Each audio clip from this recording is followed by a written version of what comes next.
महाराज जी, एक चौपाई है हुई है सोई जो राम रचि राखा। महाराज जी, इस पंक्ति के भरोसे सब कुछ भगवान पर छोड़ देना चाहिए या खुद भी कुछ प्रयास करना चाहिए? ये कब चौपाई है? आगे पीछे की बात पढ़ो।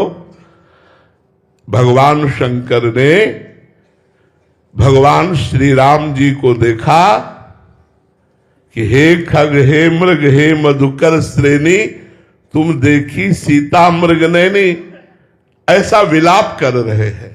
हा सीते, हा सीते, हे खग, हे मृग, हे वृक्षावलियो, तुमने हमारी सीता को देखा है क्या? तो भगवान शंकर की दृष्टि पड़ी तो जय सच्चिदानंद परम धाम प्रभु की जय हो। तो सती जी के मन में प्रश्न खड़ा हो गया।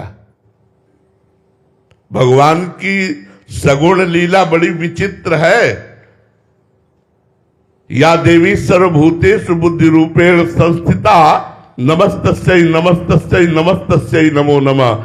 जो देवी सबकी बुद्धि के रूप में विराजमान है, आज उन्हीं की बुद्धि काम नहीं कर रही। भगवान की लीला देखकर सती जी ने विचार किया कि भगवान शिव सत्य है और सत्य भगवान शिव कह रहे सच्चिदानंद परम धाम की जय हो और प्रणाम कर रहे हैं। यदि ये सच्चिदानंद परम धाम है तो ये पूछ क्यों रहे हैं हे खग, हे मृग, हे मधुकर श्रेणी, तुम देखी सीता मृग नैनी? दो बातें।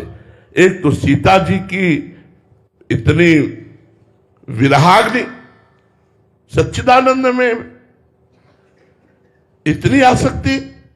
दूसरी कि ये खग मृग पशु पंछियों से पूछ रहे हैं, सर्वज्ञ नहीं है, क्योंकि सच्चिदानंद तत्व तो सर्वज्ञ होता है।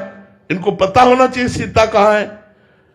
यदि ये राजकुमार है तो भगवान शिव ने इन्हें सच्चिदानंद कहा, और यदि सच्चिदानंद है तो ये खग मृग पशु पंछियों से क्यों पूछ रहे? अस संशय मन भयो अपारा। बड़ा संशय हो गया।